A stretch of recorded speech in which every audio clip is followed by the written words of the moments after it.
The heavy brass knocker of the Blackwater plantation house didn't just strike the wood. It echoed through the rotting hallways like the tolling of an executioner's bell. In the sweltering, suffocating heat of 1889, Louisiana, the Blackwater Pack was bleeding out. They were drowning in debts so catastrophic they had become a death sentence. Their ancestral lands were foreclosed. Their hunting grounds were silent. Their people were hunting swamp rats to survive. And the apex predator who had come to collect the carcass didn't wear armor or furs. He wore a bespoke charcoal Victorian three-piece suit, and he brought the cold of the grave with him. Serena stood in the darkest corner of her father's cramped, dimly lit study, the heavy velvet drapes drawn tight against the afternoon sun. She kept her eyes fixed firmly on the scuffed wooden floorboards, her hands clasped submissively in front of her modest mourning dress. She was playing the role she had perfected for 18 years, the weak, docile, entirely scentless daughter of a failing alpha, a tragic anomaly, a dud. To her cowardly father, Alpha Cormac, she was a stain on his lineage. To the rest of the pack, she was a ghost. But beneath her porcelain facade, Serena carried a secret that would have burned this entire city to the ground. She wasn't hiding in the shadows of her father's failing study because she was afraid of the monster coming through the door.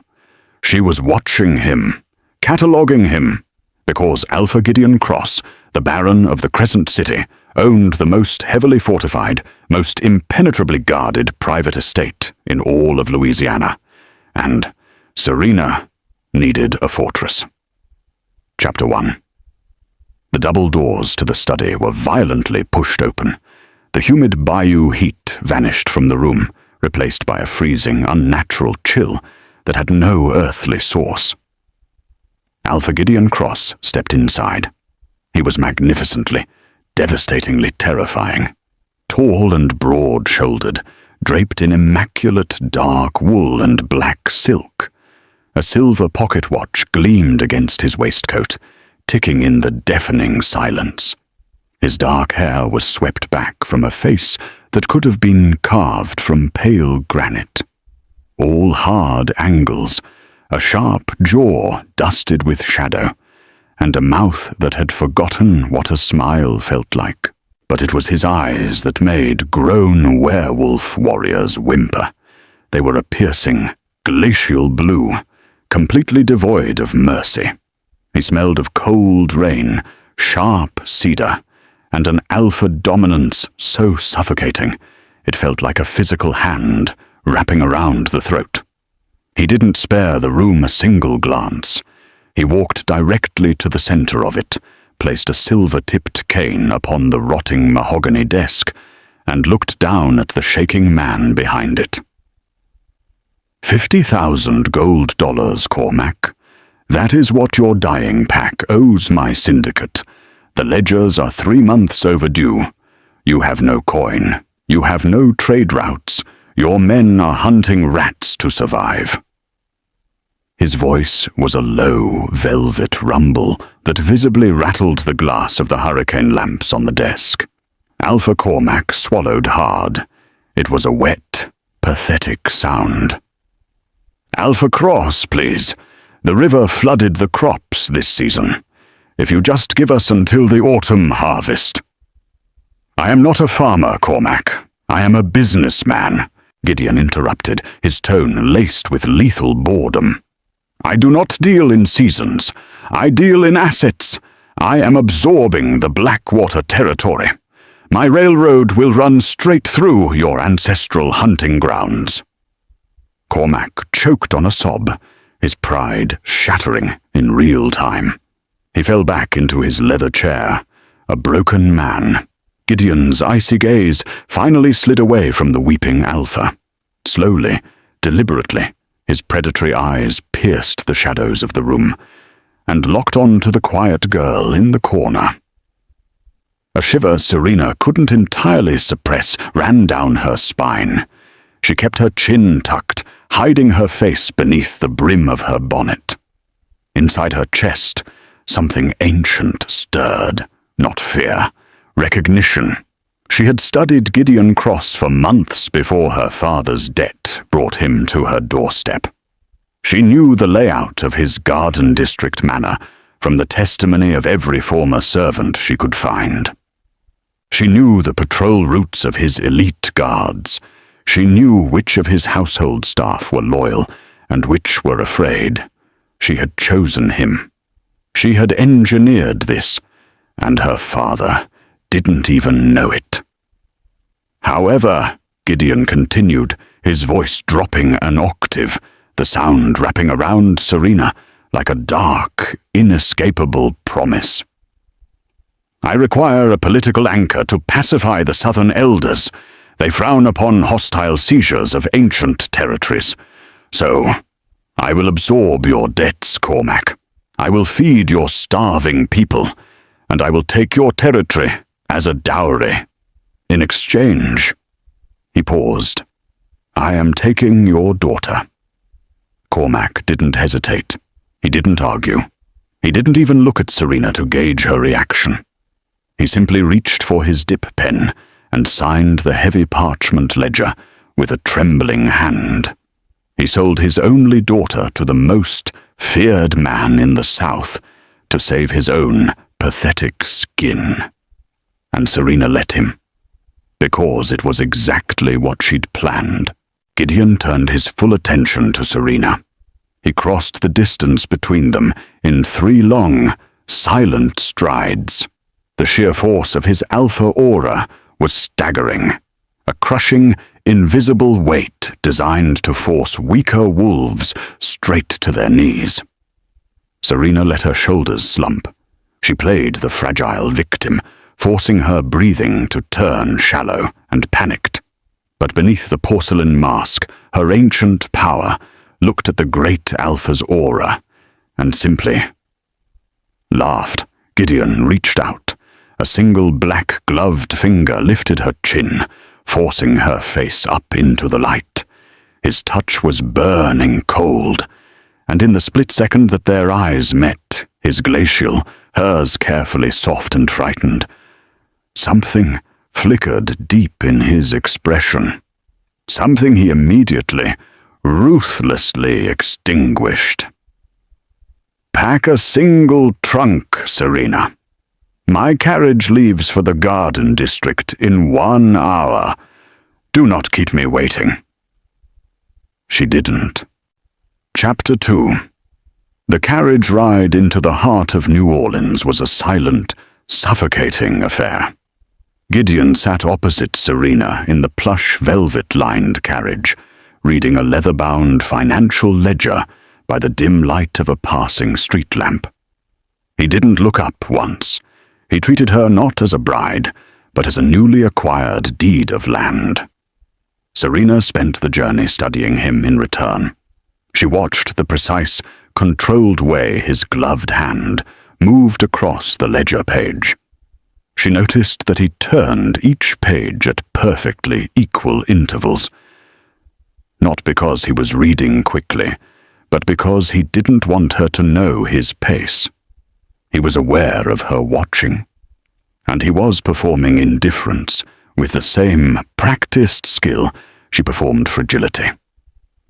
2 apex predators, Serena thought, already playing. They were married 2 days later in a hollow, candlelit ceremony at the towering St. Louis Cathedral. There were no vows of love. No fated mate bond was recognized. When the Archbishop declared them bound, Gideon leaned down and pressed his lips to hers to seal the contract.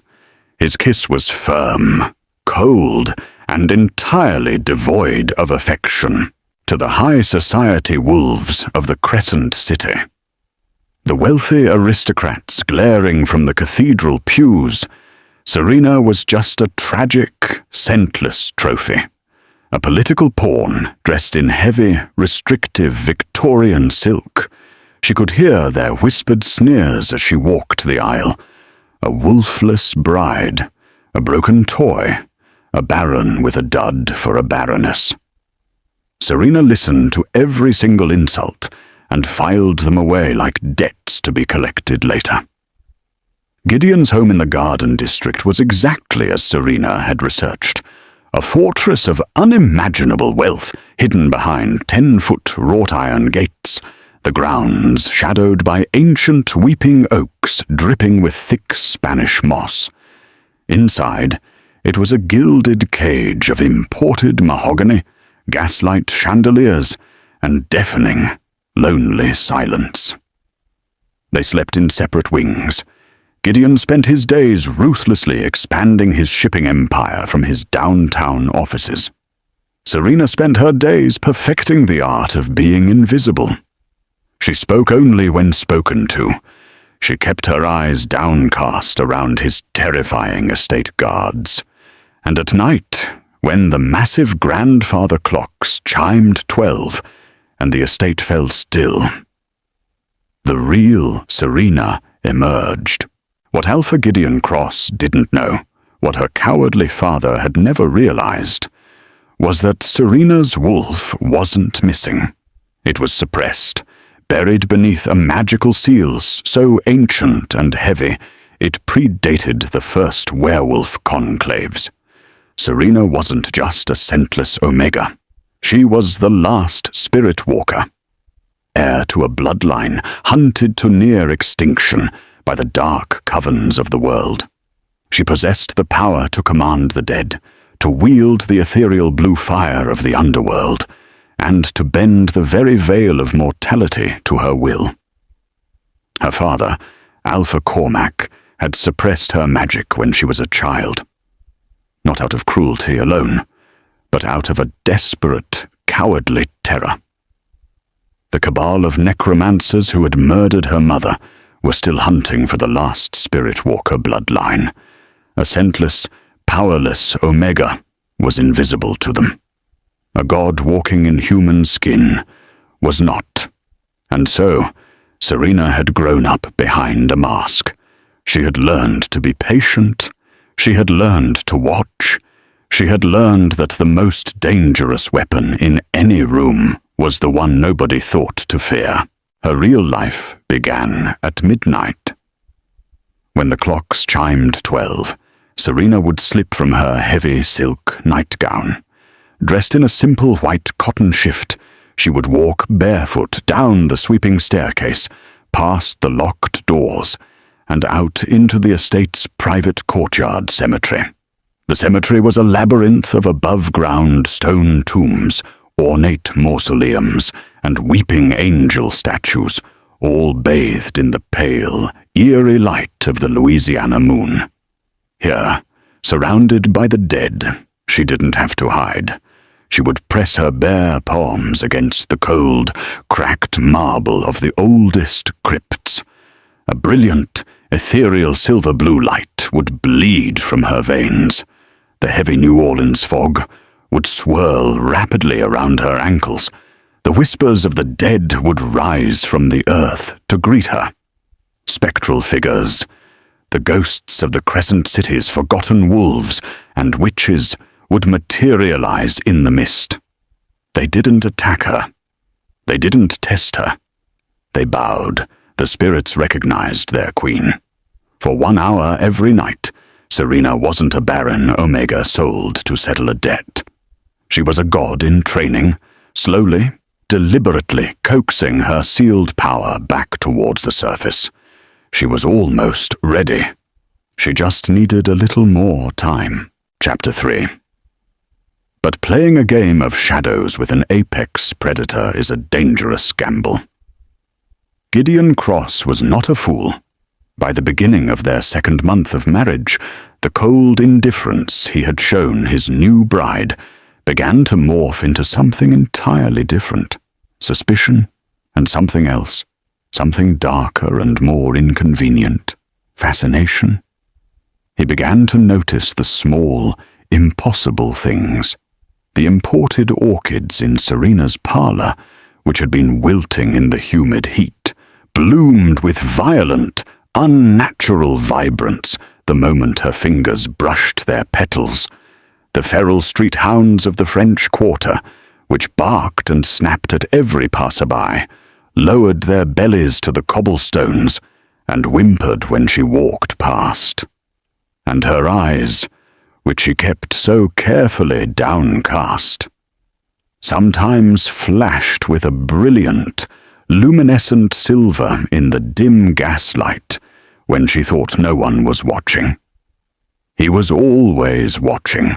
She noticed him noticing, so she doubled down on the mask. She made herself smaller, quieter, more porcelain. She stopped touching the orchids. She crossed the street before the dogs could react. She thought she was winning. She was wrong. The tension between them grew from a cold war into a living, breathing entity. Every formal dinner at the massive dining table was a battlefield of silence. Every passing glance in the grand hallways was charged with a heavy, dangerous friction. Gideon hated that he couldn't figure her out.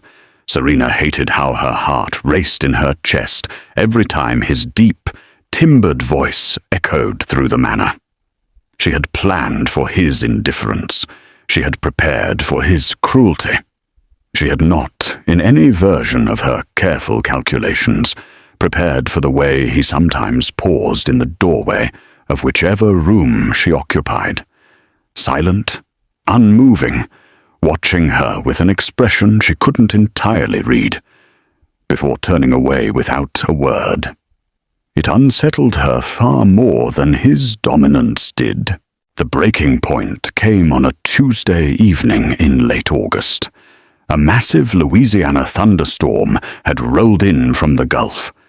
The sky outside the manor was a bruised, apocalyptic purple, and the rain lashed against the stained glass windows like thousands of angry claws. Thunder shook the very foundations of the house. Serena was in Gideon's sprawling, mahogany-paneled library, searching the towering shelves for a text on local Bayou folklore.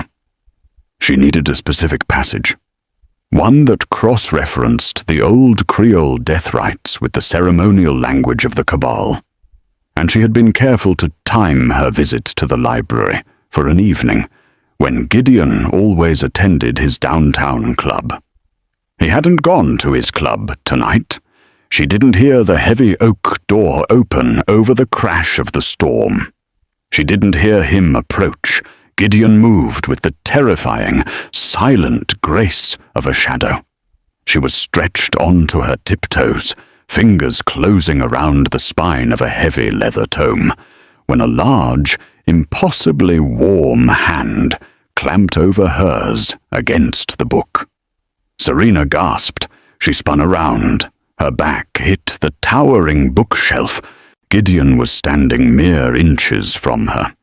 He had discarded his suit jacket.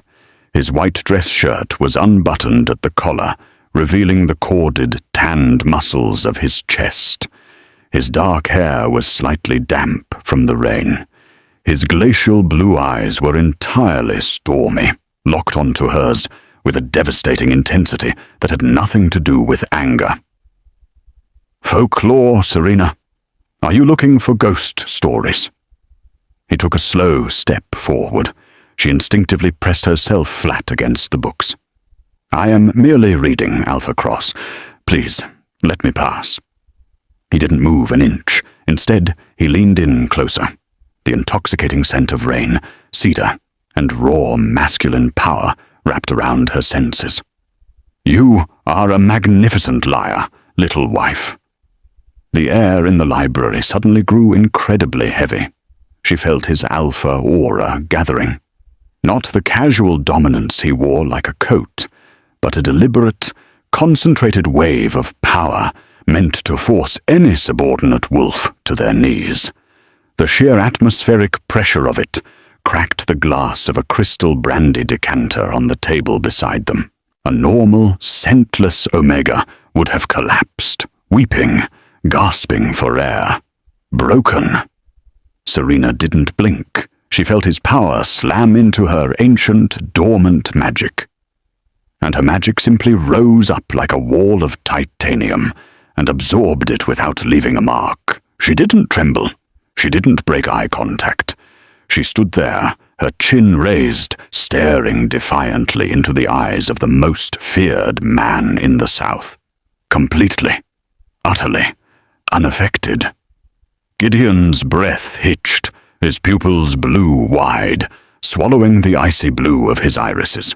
Shock, followed instantly by a dark, consuming fascination, rippled across his harsh, handsome features. He stepped entirely into her space. His chest brushed against hers. His face was inches from her lips. "You have no wolf. You have no scent. You are supposed to be nothing." His voice was rough, ragged, as if the realization was physically tearing him apart. "Yet, when I look into your eyes, Serena, I feel like I am staring into a burning forest." He leaned down. His lips grazed the shell of her ear. She felt a violent shiver run down her neck that had nothing to do with fear. "What are you hiding from me? What kind of monster did your father sell into my house?" Serena placed her hands flat against his solid chest. She felt his heart hammering against his ribs. Hard, fast, entirely uncontrolled. She filed that away, too. The great Baron of New Orleans had a heartbeat that was just as traitorous as hers. She leaned in, just close enough that her lips were a breath from his jaw, and let every scrap of the submissive sweetness drain from her voice. "I am exactly what you paid for, Gideon. A ghost. And if you are smart, you will stop trying to haunt me." She shoved past him. Her silk skirts swished over the carpets. She left him standing alone in the dark library as the storm raged outside. Behind her, she heard him exhale.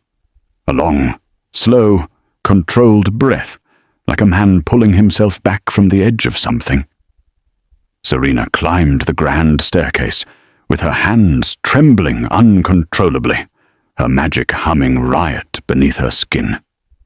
The mask was cracking, and for the first time in 18 years of perfect, calculated control, she wasn't entirely sure that was a bad thing. Chapter 4. 3 agonizing weeks had passed since the thunderstorm in the mahogany library. For 3 weeks, the tension between Alpha Gideon Cross and his arranged bride had sharpened into something that could draw blood. He watched her constantly. He tracked her through the hallways. Twice, she had caught him pausing outside the cemetery gate in the small hours of the morning. Not entering, just standing in the dark with his hands braced on the iron bars, staring at the mist. She'd pretended not to notice. Tonight, the dangerous dance was momentarily paused. Tonight was the autumn equinox masquerade. Alpha Cross was hosting the most lavish ball the Crescent City had ever seen.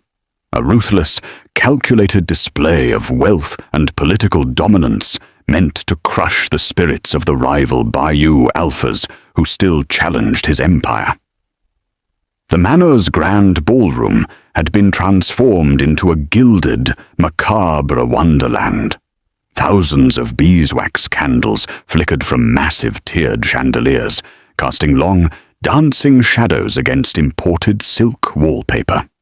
A live jazz orchestra played a slow, hypnotic, haunting waltz. The air was thick with expensive French perfume, roasted meats, fine bourbon, and the underlying nervous musk of hundreds of elite werewolves, pretending not to be afraid of their host. Serena stood at the top of the grand, sweeping marble staircase, looking down at the sea of masked faces. She wore a gown of heavy, midnight blue velvet. The corset was pulled punishingly tight. The voluminous skirts cascaded around her like a dark waterfall. Her dark hair was swept up in an intricate web of pearl pins, her face half hidden behind a delicate silver masquerade mask imported from Venice. She exhaled slowly. Beneath her gloves, her palms were buzzing. The dead beneath the estate's floorboards were whispering. An urgent, frantic vibration she had been feeling for the past hour. Something was wrong tonight. She descended the stairs. As the velvet of her dress brushed the marble steps, the raucous ballroom grew eerily quiet. Hundreds of masked faces turned upward. And there, waiting at the bottom of the staircase, was her husband. Gideon Cross wore a bespoke, pitch-black tuxedo with a dark, crimson silk waistcoat. A half-mask of molded black leather covered his upper face, casting harsh shadows over his cheekbones and making his glacial blue eyes look even more predatory. He didn't offer a polite, welcoming smile. He simply extended his large, white-gloved hand toward her. When Serena placed her fingers against his palm, a jolt of raw electricity shot up her arm. Gideon's grip tightened instantly. He pulled her flush against his side, close enough that she could feel the hard, unyielding muscle beneath his tailored suit. To the watching guests, they were the untouchable Baron and his beautiful submissive Baroness. Only Gideon and Serena knew the truth. Two apex predators circling each other in a wrought iron cage. Without a word, he led her to the absolute center of the ballroom floor. As the orchestra began a new, sweeping waltz, his hand rested heavily on the small of her back, burning hot through the thick velvet of her gown. He guided her through the steps with absolute, terrifying precision. "You look dangerously beautiful tonight, Serena, but you are holding your breath. You are tense. What exactly are you waiting for?" Serena looked up into his stormy eyes. Her heart was hammering. The dead beneath the floor were screaming now. "I am waiting for the music to stop, Gideon." The words had barely left her lips when the massive floor-to-ceiling stained glass windows lining the eastern wall of the ballroom violently, catastrophically exploded inward. The sound was deafening. The roar of a bomb detonating inside a cathedral. Screams erupted as thousands of razor-sharp shards of colored glass rained down like lethal, glittering confetti. The cold, damp, rotting stench of the bayou instantly flooded the opulent room. The heavy mahogany doors at the entrance were blown completely off their iron hinges. Through the thick, billowing smoke poured 20 heavily armed men. These were not ordinary street rogues. They were elite, hardened mercenaries hired by the desperate rival Alphas of Louisiana. Their heavy leather boots crunched over the ruined crystal. Their hands gripped repeating rifles and cruel, curved blades dripping with liquid silver. But worst of all was the figure who walked in slowly behind them. A swamp witch. She wore a crown of bleached alligator bones, her face painted in chalk-white voodoo symbols that glowed with a sickly, necrotic light. She clutched a burlap sack of dark hexes in her withered, clawed hands. Her eyes completely rolled back into her head. The ambush was brilliant. The ballroom was a sealed death trap. But Gideon Cross did not become the Baron of the Crescent City by being prey. With a roar that shook the plaster dust from the vaulted ceiling, Gideon shoved Serena violently backward, tossing her behind the solid bulk of a massive marble pillar. "Stay down!" His voice tore into its true, subsonic alpha frequency. In the blink of an eye, the tuxedo shredded itself from his body. His human bones cracked, elongated, and reformed in a sickening, fluid symphony of raw, unleashed violence. Where the billionaire tycoon had stood a second ago, a monster now remained. Gideon's wolf form was a prehistoric nightmare, impossibly massive. A hulking beast of pure midnight black fur and rippling, corded muscle, standing nearly as tall as a draft horse on all fours. His eyes glowed a lethal, blinding, demonic crimson. He launched himself directly into the fray. It was brutal. It was mesmerizing. He tore through the first 5 heavily armed mercenaries like they were made of damp tissue paper, his massive jaws crushing bone and steel rifles with equal, terrifying ease. The elegant ballroom became a macabre slaughterhouse of blood, velvet, and screaming men. Chapter 5. But the rival Alphas hadn't just sent men with guns. They had sent ancient, dark magic.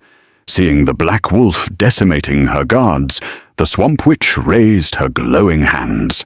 She began chanting in a guttural, forgotten tongue that made Serena's ears bleed, hurling a handful of black graveyard dust high into the chandelier-lit air. The dust violently ignited. It transformed into spectral, sickly green chains made of necrotic fire. The chains shot across the room like striking vipers and wrapped tightly around Gideon's massive throat, his torso, his legs. The great black wolf crashed to the marble floor with an earth-shaking thud. He thrashed violently, his massive silver claws gouging deep trenches into the stone as the magical chains burned through his fur, searing his flesh. He choked. He let out a terrible, desperate, suffocating sound. Through the chaos, his glowing crimson eyes darted wildly across the room until they found Serena, huddled behind the marble pillar. "Run," his eyes begged her. Even now, facing his own agonizing death, the great Alpha's only thought was his wife's survival. The lead mercenary stepped forward from the lingering smoke, his gait terrifyingly calm. He walked straight toward Gideon's struggling chained form. He raised a heavy, customized Winchester repeating rifle, the long barrel gleaming in the flickering candlelight. He pulled back the hammer with a sharp, metallic click. He aimed the silver core bullet directly between the Black Wolf's eyes. "The Cross Empire dies tonight." His finger tightened on the trigger. Behind the marble pillar, time seemed to stop for Serena. The porcelain mask she had worn for 18 years, the illusion of the weak, scentless, pathetic Omega. Finally, irreparably shattered. She wasn't a victim. She had never been a victim. She had chosen this house, chosen this man, chosen this city as her sanctuary. And she would be damned before she let it burn. She didn't think. She didn't hesitate. She moved. With a burst of speed that utterly defied human or werewolf limitations, Serena dove from behind the marble pillar, throwing her body directly between the barrel of the Winchester and her husband's head. Bang! The sound echoed through the grand ballroom like a cannon fired inside a cathedral. The physical impact hit Serena square in the chest. A searing, tearing, agonizing heat ripped through the heavy velvet of her midnight blue gown. The sheer force of the rifle round threw her backward. She fell heavily to her knees on the shattered glass, her hands instinctively clutching her chest. The entire ballroom fell dead silent. Even the chanting Swamp Witch froze, because as the blood began to spill from Serena's chest, pouring through her fingers and pooling onto the white marble floor. It wasn't red. It was a brilliant, luminescent, glowing liquid silver. The moment her silver blood hit the open air, The ancient magical seal that had suppressed her wolf, her magic, and her soul for 18 long years completely dissolved. The invisible dam broke, and with it, the scent of her true nature was violently unleashed into the ballroom. It didn't smell like a normal werewolf. It didn't smell like a human. It smelled like the violent electric ozone right before a hurricane strikes. It smelled like ancient, overturned earth and pure, concentrated, terrifying celestial power. But more importantly than her magic, the breaking of the seal unleashed the one thing she had kept hidden from Gideon since the day he bought her. The fated mate bond, the invisible cosmic tether between their souls, snapped into place with the devastating force of a tidal wave. The scent of his true, divinely ordained mate hit Gideon's senses, flooding his mind, his wolf, his very soul. Pinned to the floor by the green chains, the Alpha realized the truth in a fraction of a second. The woman he had bought to settle a debt wasn't just his arranged bride. She was his other half, his goddess, his true fated mate, and he had just watched her take a silver bullet to the heart for him. Chapter 6. The realization didn't just break Gideon's heart, it fractured his sanity. A low, terrifying, impossible sound began to vibrate deep within the black wolf's chest.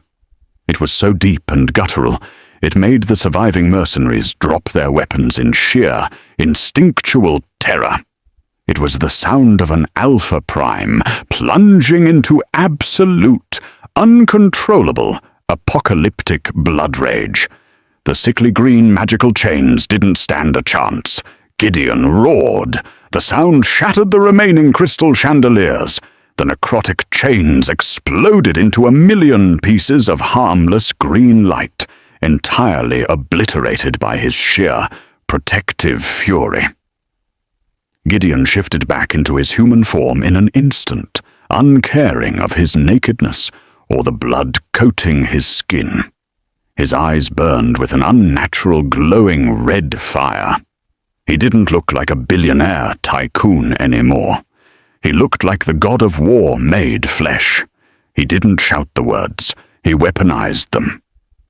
"Who did this to you?" The shockwave of his alpha command blew out the remaining intact windows of the manor, sending glass flying into the courtyard outside. The lead mercenary fell to his knees, his hands flying to his bleeding ears, completely paralyzed by the crushing terror of the tycoon's wrath. Gideon crossed the distance in a single, fluid bound. He grabbed the man who had shot Serena by the throat. He lifted the 200-pound mercenary entirely off the marble floor with one hand, his fingers digging into the man's flesh. "You touched my mate. You spilled her blood." His voice was devoid of all humanity. It was a cold, dead promise of eternal suffering. With a sickening, echoing crunch, the assassin's neck snapped. Gideon didn't stop there. The protective rage had entirely consumed him.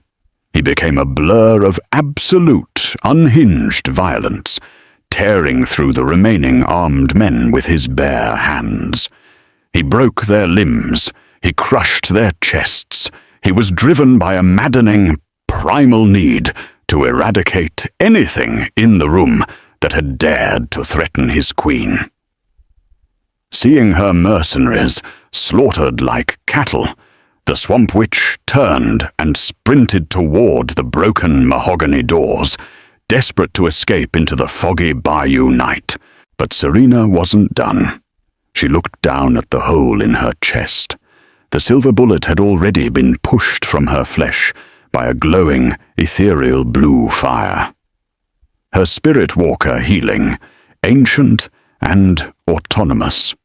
The wound was knitting together before her very eyes, leaving nothing but a faint, shimmering, silver starburst scar directly over her heart. She stood up, She didn't need to shout. She didn't need to run. She simply raised her delicate hand toward the fleeing witch. "Sit down." Her voice was no longer the soft, breathy whisper of a submissive bride.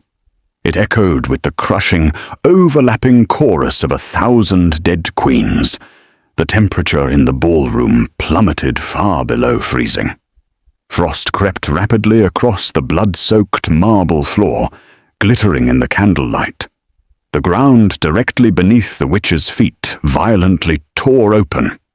From the frozen marble, a legion of ancestral spirits pulled themselves into the mortal realm. They were massive, ethereal wolves made of blue flame and bone, accompanied by the ghostly apparitions of the French Quarter's forgotten dead. They snarled, a silent, deafening sound that shook the soul. They lunged, grabbing the screaming swamp witch and dragging her to her knees within an inescapable ring of blue hellfire. The entire ballroom fell dead silent. The few aristocrats who hadn't fled were cowering in the darkest corners, staring at the scentless Omega in absolute religious awe. Serena stood tall amidst the ruin. The luminescent silver glow slowly faded from her skin, leaving her whole, powerful, and completely unmasked. Gideon froze. He stood amidst the broken bodies of his enemies, chest heaving. The violent blood rage slowly faded back into that glacial piercing blue. He looked at the ring of blue fire. He looked at the ancient, terrifying spirits bowing their translucent heads in reverence to his wife. And then he looked at Serena. Gideon crossed the shattered ballroom in 3 long, desperate strides. The great Alpha, the ruthless, untouchable Baron of New Orleans, fell straight to his knees in the blood and broken glass directly before her. He didn't care who was watching. He wrapped his powerful, blood-stained arms tightly around her waist, burying his face into the velvet of her stomach. His massive frame trembled with the sheer, overwhelming weight of the fated mate bond. Finally realized. Finally tethered. "You are mine. You are my mate, my Luna. My God, Serena. You are a queen." The rumble of his voice against her was not a declaration. It was a confession. Serena looked down at the man who had bought her to settle a debt. The man she had chosen. Slowly, she reached down, running her fingers through his dark, sweat-dampened hair. She felt the electric, unbreakable connection of their newly awakened bond, singing through her veins like a second heartbeat. The game was over. They were something far more dangerous now. "I am a spirit walker, Gideon, and whoever sent these men into our home tonight has just declared war on the abyss." Chapter 7. The grand ballroom of the Cross Manor was now a macabre tomb of shattered crystal, shredded velvet, and slaughtered men. The last of the surviving aristocrats had fled into the humid Louisiana night. Inside, the deafening silence was broken only by the howling thunderstorm outside and the crackle of ethereal blue fire still burning on the marble floor.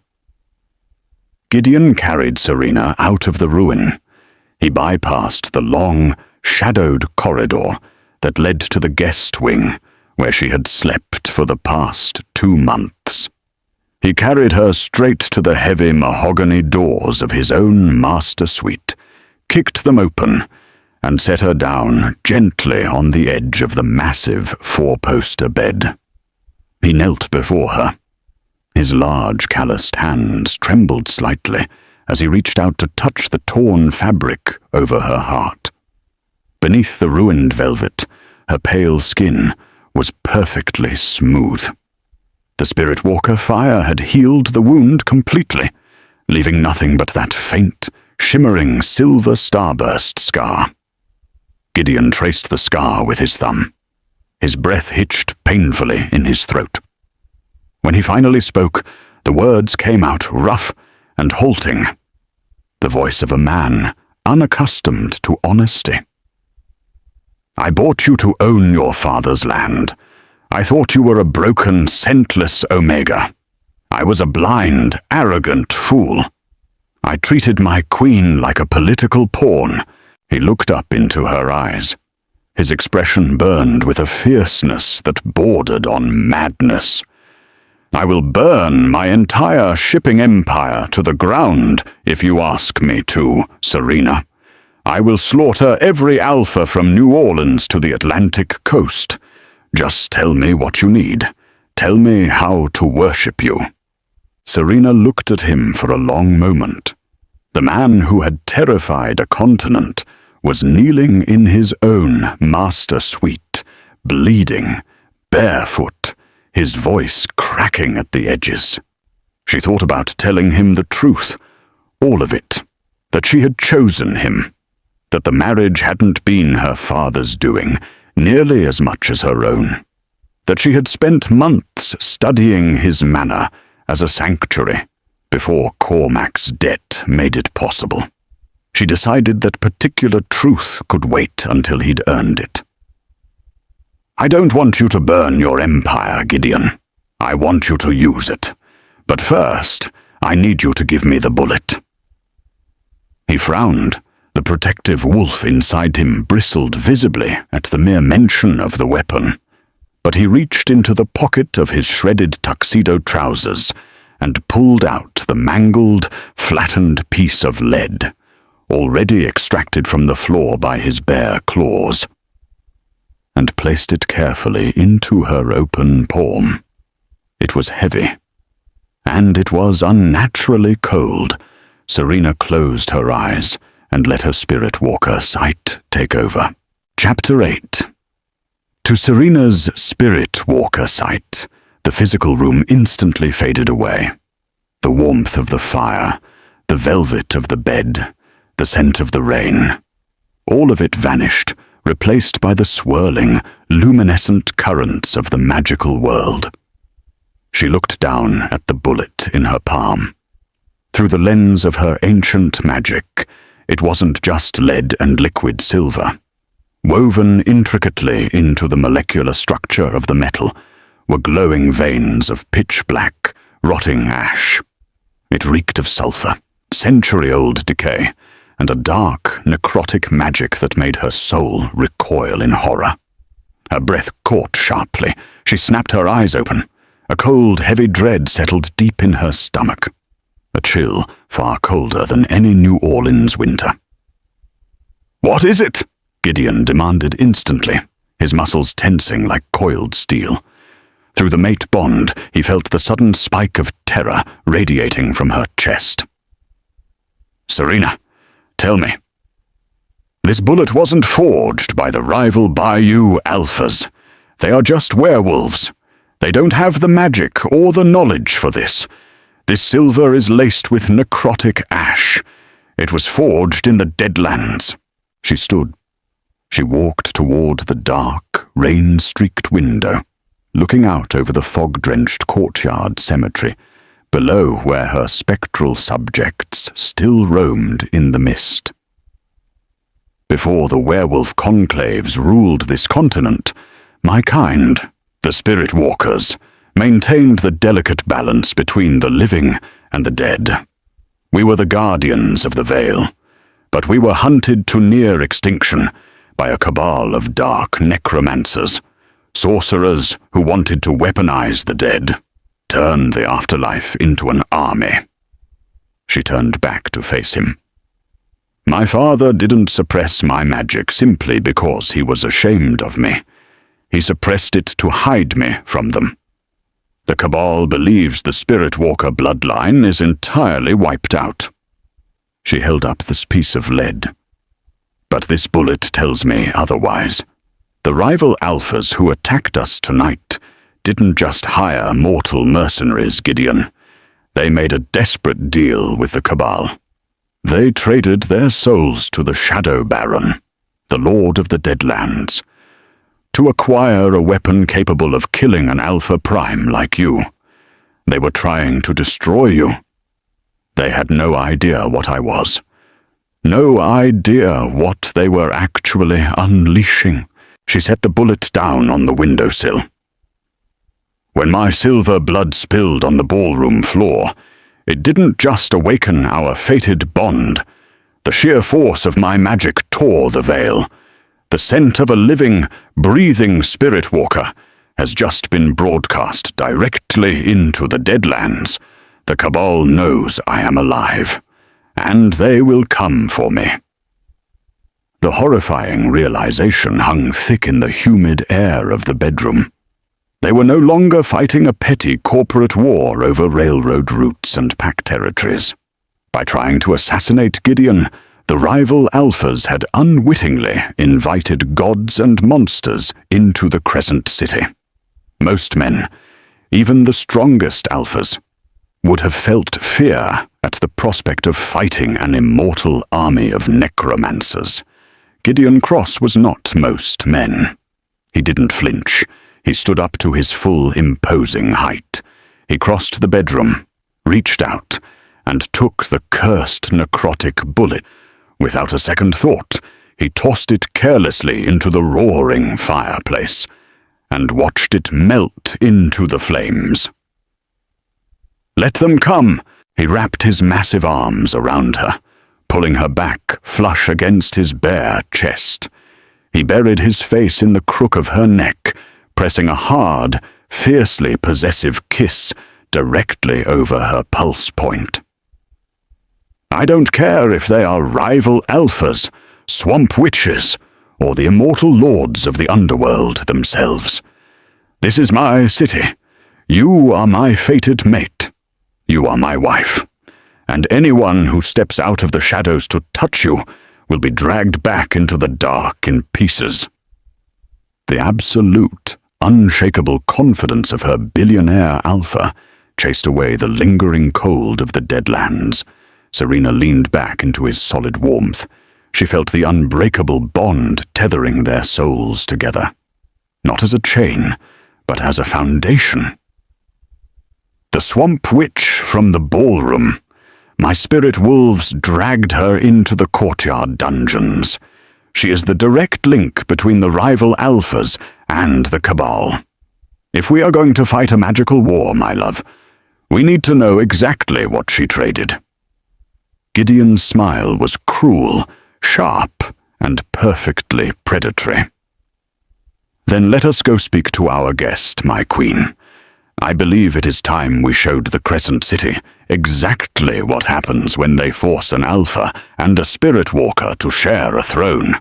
Together, they descended into the dark, labyrinthine cellars beneath the Gothic manor. The air down here was thick, freezing, and smelled of weeping brick and ancient bayou mud. At the very end of the long, shadowed hall, trapped within a glowing ring of Serena's ethereal blue fire, the swamp witch was huddled on the damp stone floor.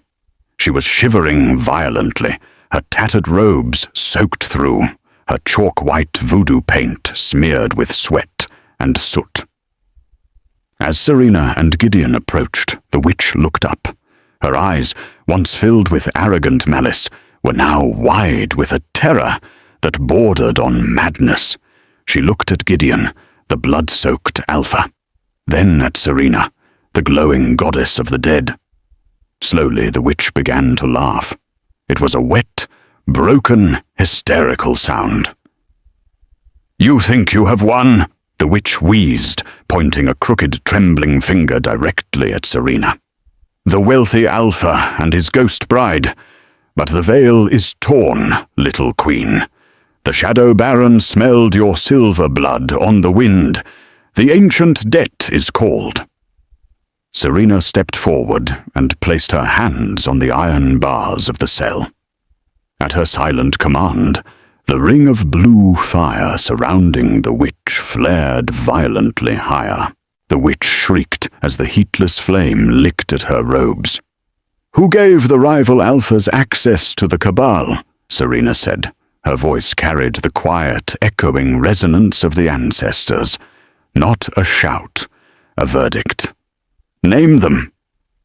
The witch laughter died. She swallowed hard, her defiance crumbling under the weight of Serena's ancient aura, pressing down on her like a physical thing. "A broker," the witch rasped finally, her cracked lips barely moving. "A man who walks between your world and theirs. He has no pack, no coven. He serves only the Shadow Baron. He was the one who brought Moreau and Vance to the Cabal's door. He was the one who forged the bullet." "His name," Gideon said. His voice was quiet, that particular quietness that preceded total obliteration. The witch flinched, her void-black eyes darted to Gideon, then back to Serena, calculating which of the two frightened her more. She made her decision. "They call him the Ferryman," she whispered. "He carries souls across the veil for coin. He has been watching your bloodline for years, Spirit Walker. Long before your father sealed your magic, long before you chose this house." The words landed like a stone, dropped into still water. Serena felt Gideon go dangerously still beside her. Through the mate bond, she felt his fury spike. Not the wild, uncontrolled rage of the ballroom, but something colder and far more deliberate. She felt something else, too. The witch's words, "long before you chose this house," meant the ferryman had known about her sanctuary plan. Perhaps before she had. She filed that away. Quietly, carefully. "Is the ferryman in New Orleans?" Serena asked. The witch smiled. It was a ruined, exhausted thing. "The ferryman," she rasped, "is always exactly where the dying are." Serena held the witch's gaze for a long moment. Then she straightened, turned, and looked at Gideon. "We have what we need," she said simply. Gideon nodded once. He glanced back at the witch with the flat, disinterested expression of a man closing a ledger. "She stays in the fire until we decide what to do with her," he said to the shadows, to the estate guards stationed at the far end of the corridor. "No one opens that cell. No one speaks to her." He offered Serena his arm. She took it, and together they walked back up into the warmth of the manor, leaving the witch to the cold and the blue fire and the silence, with the name of their next enemy already burning between them, the ferryman. Chapter 9. The morning after the catastrophic masquerade ambush, Gideon Cross dressed in his tailored charcoal waistcoat and went to work. Not with claws, with lawyers. His beta, a massive, heavily scarred wolf named Silas Vane, stood at rigid attention before the oak desk, holding a thick stack of leather-bound financial ledgers.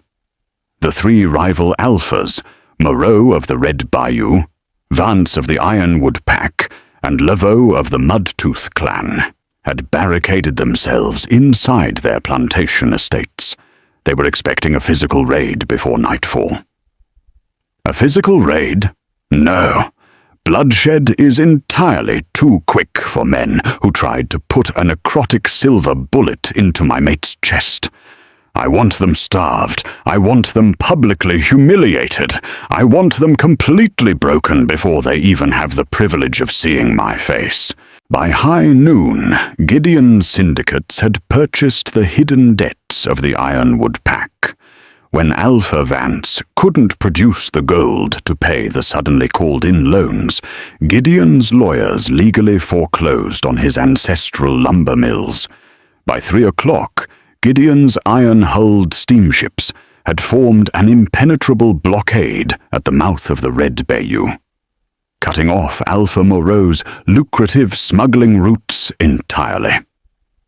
By sunset, The city had seized the Mudtooth clan's sprawling swamplands, evicting Alpha Laveau's people into the mud under the legal guise of railroad expansion. In less than 12 hours, 3 of the most arrogant Alphas in the South had been rendered completely, hopelessly destitute. The men who had laughed at Gideon for taking a weak dud bride were now starving. Chapter 10. 3 days passed. The desperation broke them.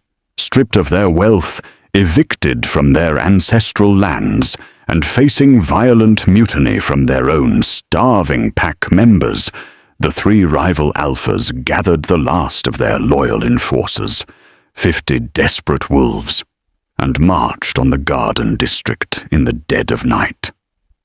Alpha Moreau screamed into the fog from the street outside the Cross Manor gates.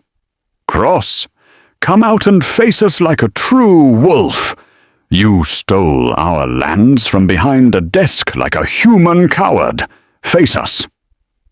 Inside, on the second-floor balcony, Gideon watched the pathetic display with his arm wrapped around Serena's waist. He leaned down and pressed a warm kiss to the crown of her head. "They are begging for an audience, my queen. They want a monster. Shall we receive them?" Serena looked down at the 50 snarling wolves gathered in the fog. Her eyes, usually a soft, careful brown, shifted into a brilliant, glowing, terrifying silver. "Let's."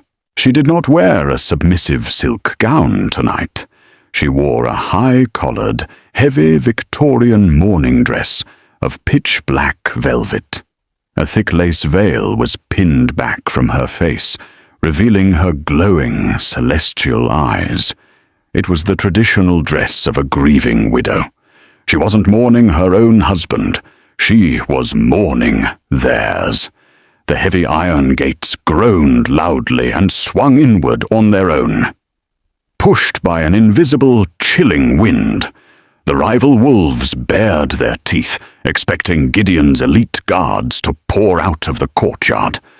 But the fog simply parted, and Serena walked out alone. Alpha Vance let out a harsh, hysterical laugh. "He sends his useless bride. The great Baron hides behind his Omega's skirts. Where is he, girl? Go fetch your master!" Serena didn't flinch. She stopped 10 feet from their front line, letting the bayou fog swirl around the hem of her black velvet dress. The street grew perfectly, unnaturally silent. Even the crickets ceased. The earth was holding its breath. "My husband broke your banks, Alpha Vance. He broke your pride. He starved your people. He took your homes. He left the rest of you to me." Serena raised her bare hands, turning her palms toward the freezing cobblestones.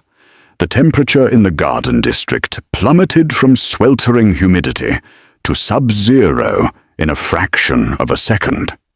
The thick fog crystallized into falling snow. The heavy cobblestones cracked, splitting open with deafening snaps. From deep within the fissures in the earth, a blinding, ethereal blue fire violently erupted. And from the glowing cracks in the mortal realm, they rose. The ancient, monstrous ghosts of the very first bayou wolves. Massive, transparent, terrifying beasts made entirely of bleached bone, blue flame, and dark shadow, pulling themselves from the underworld. There were hundreds of them. They surrounded the 50 rival wolves in an inescapable ring of death. The sheer, crushing, apocalyptic aura of Serena's unleashed spirit walker magic hit the rival pack like a physical tidal wave. Terror was absolute. The 3 alphas dropped to the freezing cobblestones. The man who had screamed insults at the gate was now weeping openly, forehead pressed into the freezing dirt. And from the courtyard behind Serena, the heavy, deliberate footsteps of Alpha Gideon Cross echoed. He walked out, unbothered by the freezing temperature. His own monstrous alpha aura rolled off his broad shoulders in dark, suffocating waves. He didn't step in front of her. He didn't take charge. He stopped directly behind his queen. He wrapped his large, warm hand around her waist, pulling her flush against his chest in a powerful display of absolute unity. He didn't even look at the groveling alphas. He looked only at Serena, his expression one of terrifying, unapologetic worship. "You sold my father out to the syndicates. You hired a dark witch to put a cursed bullet into my chest. You thought I was a pawn on a chessboard you could easily remove." Serena slowly raised her hands, and the ring of blue hellfire flared violently higher. "I am Serena Cross, Luna of the Crescent City, and Queen of the Spirit Realm, and your ancient bloodlines end tonight." She didn't order the spirit wolves to tear their throats out. Death was far too merciful.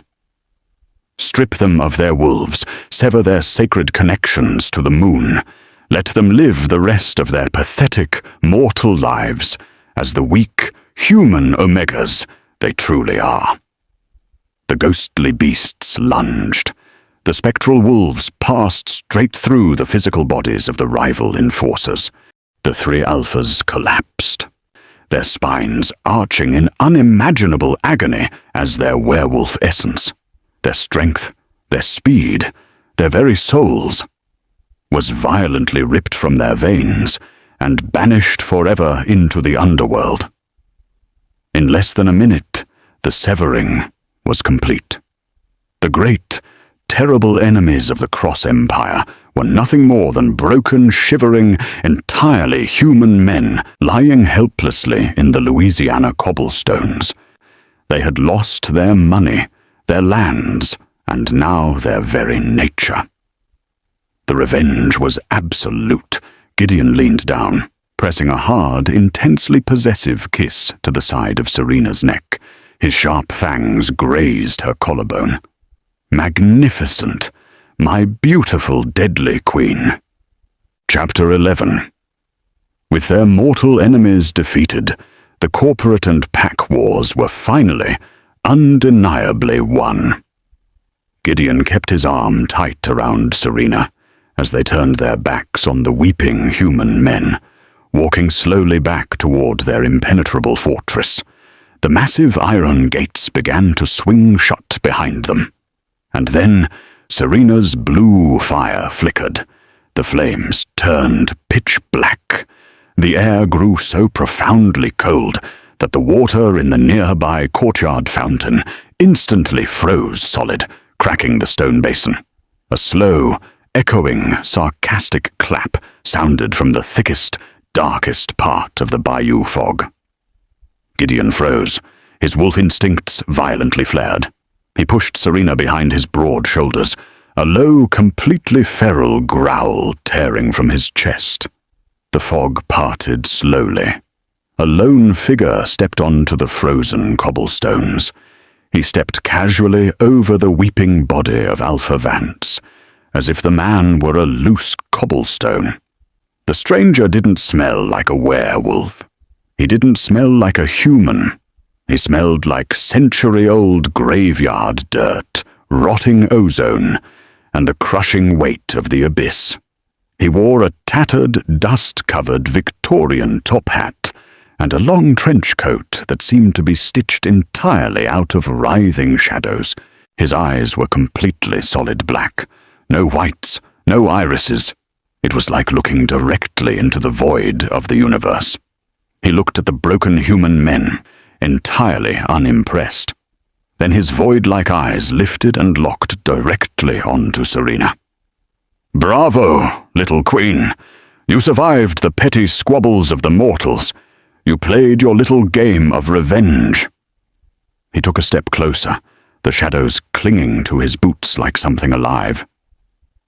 "But when you bled that silver blood onto the ballroom floor, you rang the dinner bell in the Deadlands. I am the Lord of the Cabal, the Shadow Baron, and I have finally come to collect the last spirit walker." Gideon's eyes flared a blinding, demonic crimson. He stepped entirely in front of his wife, claws fully extended, fangs bared, ready to tear the very god of the underworld to shreds for daring to look at his mate. Serena placed a hand on Gideon's arm. Steady, calm, she could feel through their bond that his protective rage was about to override all reason. She stepped up beside him. Not behind him, beside him. She looked at the Shadow Baron, this ancient, immortal, void-eyed god of the dead, and felt something she had not expected. She felt her power answer him, not in submission, not in fear, in challenge. The blue fire of her ancestors blazed back to brilliant, blinding life around them both. The spectral army of ancient wolves materialized at her flanks, 1,000 pairs of bone-white eyes fixed on the Shadow Baron. Serena raised her chin. "You've been hunting my bloodline for 3 generations, Shadow Baron. You've been searching the living world for the last spirit walker for 30 years. She smiled. It was the first time she had smiled all night. It was not a kind smile.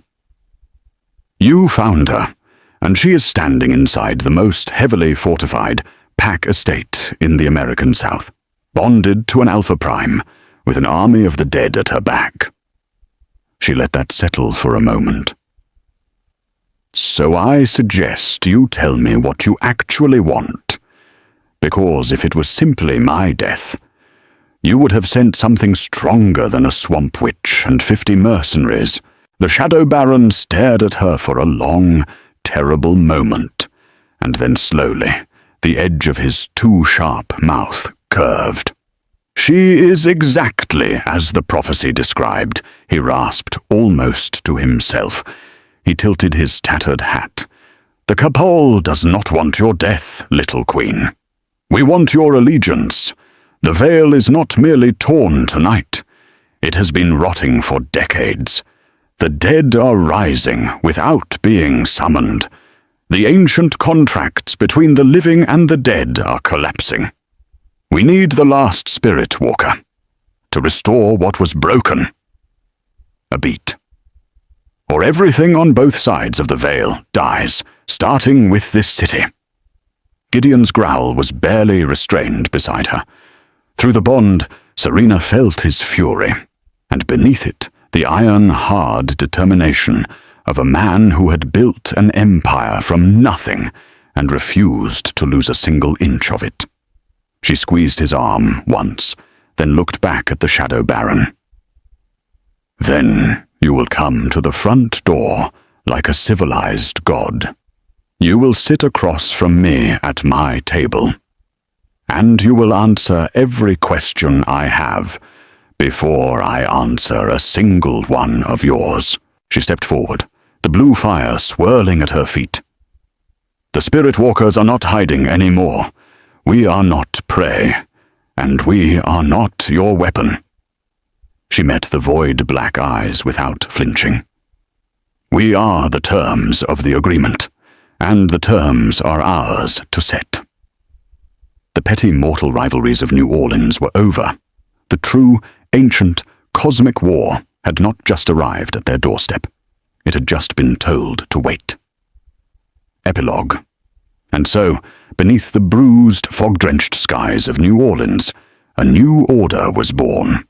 Not in a grand throne room, not with a signed treaty or a celebration, but in the quiet, charged space between 2 apex predators standing shoulder to shoulder in the dark, facing down something far older and far stranger than either of them. Gideon Cross, the ruthless Billionaire Alpha, who had built his empire in blood, railroad iron, and the cold mathematics of power, had found the one thing his money could never buy and his dominance could never command: his equal. And Serena Cross, the scentless ghost, the hidden god, the last spirit walker, had finally found the one place in the world powerful enough, fortified enough, and stubborn enough to stand between her and the dark, her home. The Shadow Baron would return. The Cabal's demands would not be ignored forever. The ancient, rotting veil between the living and the dead was a problem that could not be solved in a single Louisiana night. But that is a story for another time. Thank you so much for listening to The Ruthless Billionaire Alpha and His Spirit Bride. If you felt the heat of Gideon and Serena's fated bond, the satisfying precision of their revenge, and the chilling weight of what the Spirit Walker magic truly means, please hit that like button and subscribe to the channel. This universe is expanding, and you will not want to miss what comes next. Let me know in the comments, did Serena's punishment fit the crime? And do you think Gideon's empire, or Serena's magic, will be the deciding weapon when the Cabal finally calls in their debt? I am Amy Sterling. Remember, the darkest, most ancient power always hides in the quietest wolves. Thank you for listening. I will see you in the next story. Bye.